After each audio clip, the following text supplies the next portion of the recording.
Korea has been very effective at bringing into the nuclear sector. One of the things that's most exciting about SMRs is when we start to look at the most difficult to abate parts of the economy, the gaps in our plans to decarbonization. And it turns out that some of the SMR designs that are under development will be very helpful to us in reaching the apples at the top of the tree.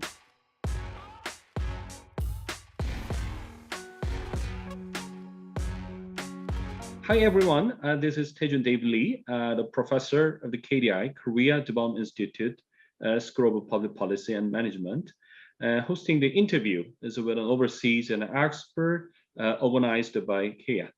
So we will begin the part 2 of the interview with Ms. Diane and Cameron, the head of the Division of Nuclear Technology, Development and Economics at OECD and NEA. We will continue our discussion on nuclear energy issues around the world.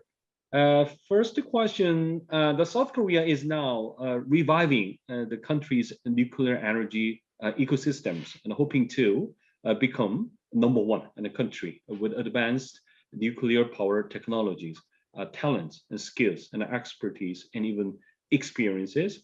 What is the prospect of the nuclear export market?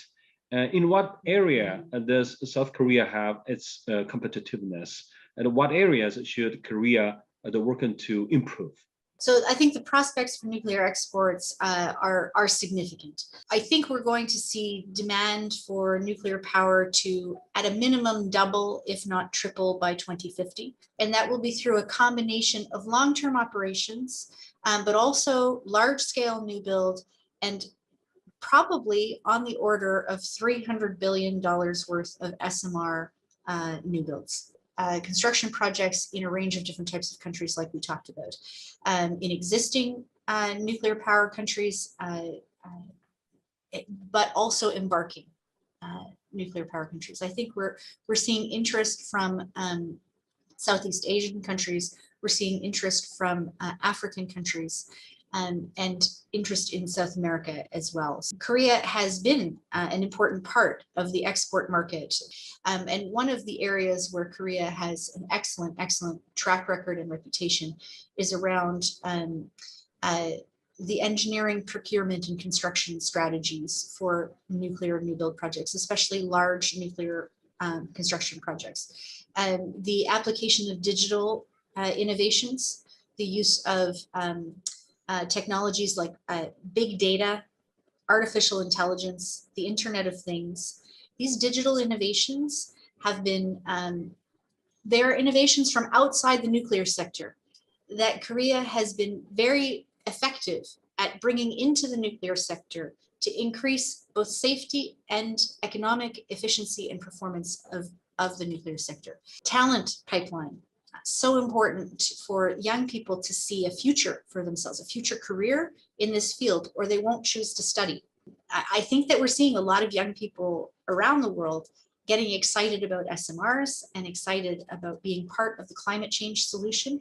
And so that's important for young people to choose to study STEM, science, technology, engineering, and to choose to look at nuclear for their careers. And then lastly, and possibly the most, maybe the most important, I mean, they're all important, they're all necessary, but public confidence, public trust building, an open, transparent dialogue with the citizenry, a fair and just approach to benefit sharing with people in the community.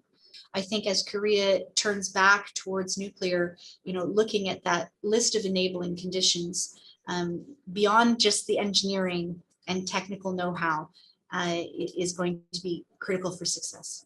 The next question is about, as we just discussed in the part 1, SMR and getting much attention lately. The why so? What kind of strength do they have? What is your perspective into SMRs? And I think it's also really important because it has the potential to be extraordinarily impactful in pathways to decarbonization. I think the first thing that I would say here is that I would just remind people again, we're talking about a range of sizes from as small as 5 megawatts electric to 300 or even more, 400 megawatts electric, and a range of temperatures. This represents a lot of different applications. And so again, I think that there's a lot of different parts to our decarbonization challenge. The first one is to decarbonize our electricity source.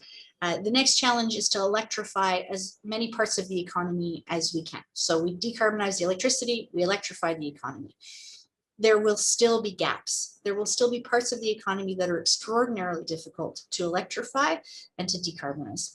And there will be places where grid can't reach, wind and solar and hydro or water power can't reach into. And so when we start looking at where are the gaps, those are the places where some of these SMRs can enter.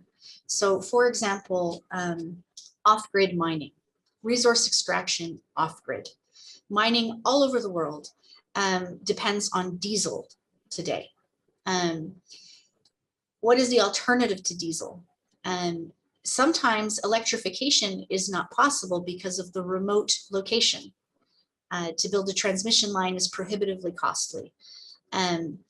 Well, SMRs of a certain size, maybe 10 megawatts, could be deployed into those sites and replace the diesel. Another example, synthetic fuels. We need hydrogen to produce synthetic fuels like ammonia, because it is very likely that we're going to need to decarbonize parts of the transportation industry that cannot be electrified or that are not easy to electrify. So for example, marine merchant shipping. So all of those container ships with goods that are crossing the oceans, very difficult to electrify those. So we probably need to be able to power them with some form of synthetic fuel. And maybe that will be hydrogen fuel cells, maybe, or maybe it will be ammonia or some other synthetic fuel. Today, most hydrogen is produced from fossil energy sources. It's not clean energy. Hydrogen is not clean energy unless it's produced from non-emitting sources. And so nuclear energy has a potentially really significant role to play in producing hydrogen. Now that could be from large-scale nuclear power plants in a hub model, or it could be from small modular reactors in a distributed model, where you would do the hydrogen production with an SMR close to the site of consumption. One of the things that's most exciting about SMRs is when we start to look at the most difficult to abate parts of the economy, the gaps in our plans to decarbonization. After we've picked all the low-hanging fruit, there's still some fruit at the top of the tree that's very hard to pick. And it turns out that some of the SMR designs that are under development will be very helpful to us in reaching the apples at the top of the tree. In addition, the SMRs have many advantages and strengths, as you mentioned, and compared to large reactors. However, some argue that it is costly to operate SMRs than to operate one large reactor. For instance, they argue that to replace Shingo-ri and number 3, 14 units of SMRs are needed. How could we solve this issue, and what is the outlook about this? And one of the things that I try to remind policymakers of is that the question is really not large-scale nuclear or SMRs. You actually probably need both in different settings. Now, in this particular example, you might consider replacing and installing 14 SMRs at one site. At that point, you really should be asking yourself, should I be building a large-scale nuclear power plant? And how do the costs of the two scenarios compare? Now, the costs of SMRs, they are being demonstrated, and the deployment is starting. So the first SMRs to be deployed will be deployed at first-of-a-kind costs. Economists call it first-of-a-kind costs. The first time you build something, your costs are the highest, and then you learn, and the next time you build, you do it a little bit better or a little more efficiently, and your costs come down, learning by doing.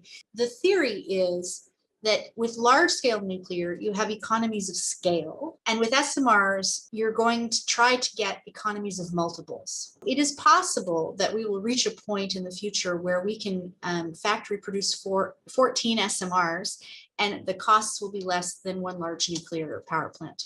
The next question is the disposal of a high-level radioactive waste is one of the biggest challenges in the nuclear industry. Has there been a country, well, it has shown outstanding progresses with regards to managing spent fuels. Is there any case which South Korea could refer to? How should we communicate with the general public and lay citizens and local residents, as well as angry citizens and the industry, with regards to such the issues? The management of waste is usually one of the top questions that the public has. The countries that are demonstrating sort of best in class, an example for the rest of the world, Finland is leading the world. They have constructed their deep geological repository, and they will begin its operations in the not too distant future. Sweden has also made tremendous progress, and Canada has also made tremendous progress. And one of the things that these three countries have in common is the way that they approached the siting process and the public conversation. So it's really important to have community conversations and to have sort of open siting processes. So the way that the three countries did it is they actually invited communities to express their interest in being the hosts. You have the human conversation even before you do the geological, scientific, technical work. So there, and it's a process that cannot be rushed. Building public trust, it's something that takes time, and there's no substitute to taking the time. But once you have built that public trust, so when I because I'm Canadian, I know more about the Canadian process, so maybe I'll speak a little bit about that one. But we took in Canada a lot of lessons learned from the leaders in Finland and Sweden. And in the Canadian context, we took 10 years from the invitation for citing expressions of interest from communities. And we received, I think it was 24 or 26 in communities expressed interest in being considered as a possible host. And then there was a 10-year process with site visits and discussion and community town hall meetings and engagement, answering questions, and communities had the option to step out of the process at any point. If they learned something or if they changed their minds, they could step out. And it wasn't until much further in the process that the geological analysis started. Now, obviously, you don't want to spend a lot of time with a community that is not a geologically viable spot, but you also cannot risk being seen to have selected the site and be imposing it on a community that is not willing. And the reason I'm focusing on the human side is because technically, this is not an engineering challenge. We have technical and engineering solutions. So it's not a technical problem. We have the technical solutions. Last question. In the past, the nuclear industry is used to be managed mainly by governments at the national level. Yes. However, lately, many private companies, especially Yes. conglomerates, are entering the nuclear industry and nuclear development. What do you think about such a trend? And what is the meaning of such a change? Some of those countries that were in the first wave of build out with the world leading national laboratories and the first real deployment of civilian nuclear power. When the build outs happened in 1950s, 60s, 70s, even 1980s, most of those countries had vertically integrated nuclear sectors that were essentially state driven. They were government government run, government owned, government run. And since then, many of those have to different extents privatized or divested aspects of their nuclear sector and assets to the private sector. So today, when those countries turn again to nuclear and want to build new nuclear, they're building maybe even a very similar technology, but against a completely different context. And the relationships between the different partners that you need to bring together are characteristically different. They're no longer vertically integrated. They're now horizontally distributed. Because there are two other nuclear leaders, China and Russia, who have not privatized in the same way to the same extent, and have not changed their philosophy of vertically integrated implementation. And so now those countries that have chosen to embrace the efficiency that you can get from the private sector, that want to harness the innovation of the private sector, we have to figure out, those countries have to figure out how to coordinate a project where you're no longer vertically integrated. And this is one of the questions that we spend a lot of time thinking about at the Nuclear Energy Agency. And we look at different models where there's been success. And the Team Korea model is one of the models where there has been success, like at the Baraka project in the UAE. The way that the private sector worked with the state-owned entities, it worked very well. Just to say that it's a profound question, and it requires very careful consideration. I should have started with the most basic point, which is even in countries that have divested and privatized many aspects of the nuclear sector, it is a sector that cannot be fully privatized. Governments must maintain a role because it is a controlled sector. So there are regulatory responsibilities, there are nuclear nonproliferation safeguards, but also it's critical infrastructure. Governments have a role to play in risk sharing and in financing of critical infrastructure. It is time to say goodbye.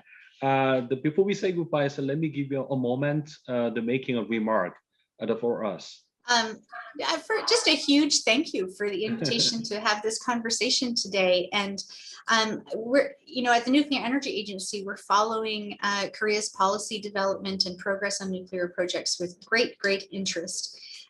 Korea is a very active participant at the Nuclear Energy Agency, and we look forward to working together as you chart your path forward in Korea, deciding what is right for you in Korea.